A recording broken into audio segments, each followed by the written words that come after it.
औज़ुबिल्लाहि बिस्मिल्लाहिर्रहमानिर्रहीम। आज हम जिसके बारे में डिस्कस करेंगे वो पाकिस्तान में बहुत ज़्यादा फैला है मलेरिया या डेंगू। आज डेंगू के बारे में डिस्कस कर लेते हैं। दोनों जो है मलेरिया भी और डेंगू भी दोनों मच्छर की वजह से ही फैलते हैं।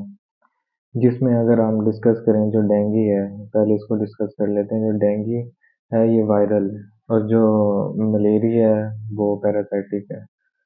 डेंगू जो एडीज जो फीमेल मॉस्किटो है उसके काटने से फैलता है। सिर्फ इसका यही काज है कि अगर किसी इसने पहले से इन्फेक्ट हुए हुए किसी को काटा हुआ है, किसी मरीज को, तो अगर वो दूसरे नॉर्मल को काट दे तो वो फैल जाएगा उसके अंदर।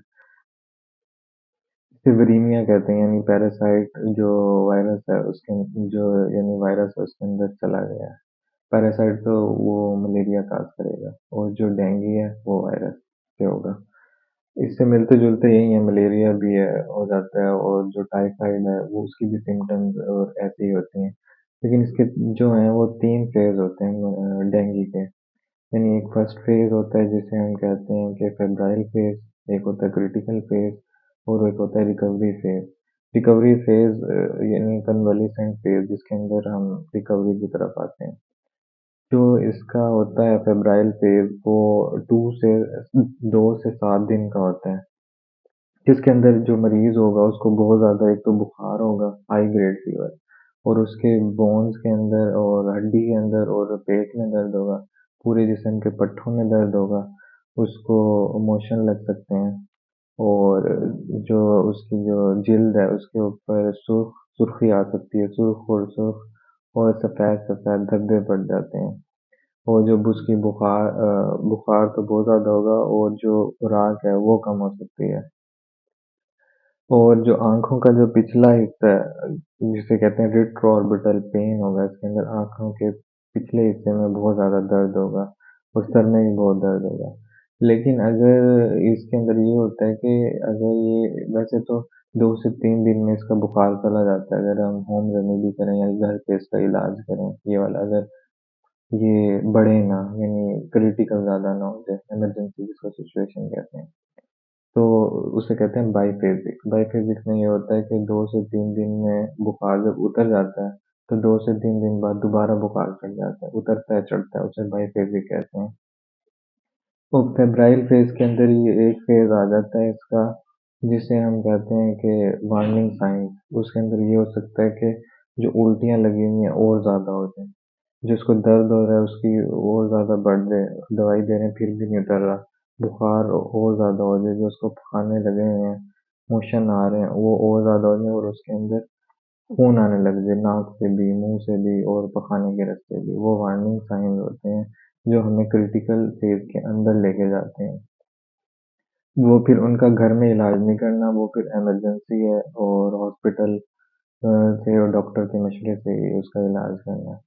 क्रिटिकल फेज़ में ये होता है कि एक तो उसका जो प्लेटलेट हैं, जो आजकल सब में बहुत ज़्यादा कम हो रहे हैं पेशेंट्स के अंदर डेंगू फीवर में। प्लेटलेट्स जब हम खून की रिपोर्ट कराएँगे वो कम हो रहे होंगे और बुखार उसको बहुत ज़्यादा होगा और जो उसका जो पेशाब है वो कम हो जाएगा आना, और उल्टियाँ की वजह से और मोशनों की वजह से पानी की बहुत ज़्यादा कमी हो जाएगी, जिसकी वजह से उसका पेट फूल जाएगा। पेट फूलेगा और जो उसके जो खून की नाली हैं उसके अंदर से प्लाज़्मा निकलने लग जाएगा। प्लाज़्मा निकलेगा तो उसको ब्लड प्रेशर कम होगा। ब्लड प्रेशर की वजह से मल्टी ऑर्गन फेलियर के अंदर बंदा जा सकता है, हाइपोवोलेमिक शॉक के अंदर। ये एक इमरजेंसी है जिसके अंदर पेशेंट को हॉस्पिटलाइज़ करना पड़ता है।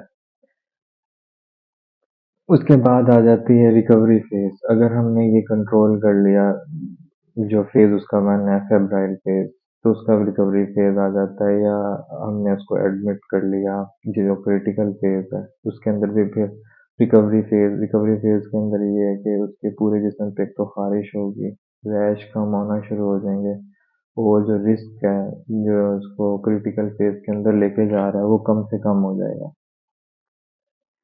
अब जो इसका फर्स्ट फ़ेज़ है उसकी हम ट्रीटमेंट अगर देख लें, ट्रीटमेंट से पहले हम देख लें कि हम इसको डायग्नोज़ यानी हम पता कैसे चलेगा कि डेंगू है या नहीं। एक तो अलामात को देख लेंगे कि जिस्म पे सुर्ख धब्बे हैं, आंखों में दर्द है, खसूसन आंखों के पिछले हिस्से में दर्द है, सर में दर्द, पेट फूल रहा है, पखाने में खून आ रहा है और उल्टियाँ लग रही हैं। और इसके अलावा जब हम खून की रिपोर्ट कराएंगे सीबीसी जिसे कहते हैं, तो उसके अंदर जो वाइट खुली होती हैं वाइट सेल, वो सी डब्ल्यूबीसी वो कम होंगे और प्लेटलेट कम होंगे। और इसके अलावा हम S1 एंटीजन करवाते होते हैं जो पॉजिटिव होगा। और इसके अगर और जो टेस्ट है उसके अंदर आईजीएम और आईजीजी भी आती है जो 97% पॉजिटिव होती है अगर उसको प्रेजेंट इन्फेक्शन है, यानी अभी रिसेंट इन्फेक्शन हुआ है 3 मंथ्स के अंदर अंदर, तो आईजीएम भी पॉजिटिव होगी। अगर हम इसका वो देख लें कि फर्स्ट फेज है तो उसकी ट्रीटमेंट क्या है, उसकी ट्रीटमेंट यही है कि होम रेमेडी करेंगे क्योंकि उसके अंदर इतने सिम्टम्स नहीं आ रहे, क्योंकि वो 5 से 7 डेज का उसका इंक्यूबेशन फेज। तो हम उसको फीवर के लिए पैरासिटामोल दे सकते हैं और अगर उल्टी है उसकी ट्रीटमेंट कर सकते हैं, उल्टी की कोई मेडिसिन दे सकते हैं। और उसको कोई ज़्यादा ही मसला है तो उसको आईवी फ्लूइड्स वगैरह उसके पानी कहेंगे ज़्यादा से ओआरएस वगैरह इस्तेमाल करें, वो बेड रेस्ट दे सकते हैं। और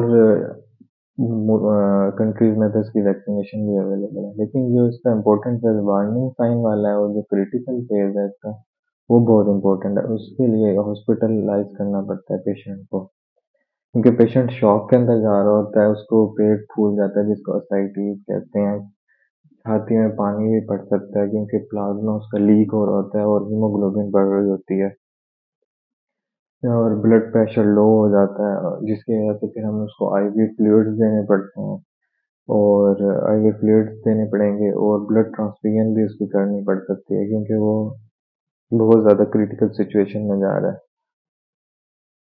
तो अब इसके जो ट्रीटमेंट है वो इसकी प्रिवेंशन ही है जो इसको बचा सकती है कि हम मच्छरों को हम जहाँ हैं उनको मार दें और मच्छरों को काटने भी ना दें अपने आप को। इसकी असल तो प्रिवेंशन ही है।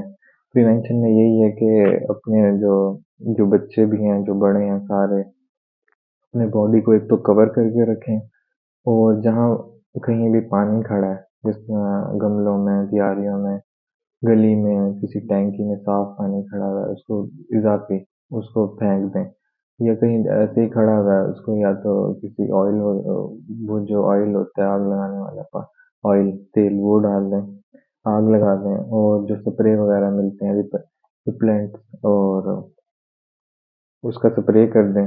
बाकी मॉस्किटो नेट का इस्तेमाल भी कर सकते हैं। और ये हमल के दौरान भी अगर किसी को लास्ट उसके वीक के अंदर मच्छर काट रहे हैं और वो इन्फेक्टेड है तो ये बेबी के अंदर जा सकता है, लेकिन जो उसकी प्लेसेंटा से जो मदर की एंटी बॉडीज होती हैं आईजीजी और आईजीएम वो उसको बचा भी सकते हैं।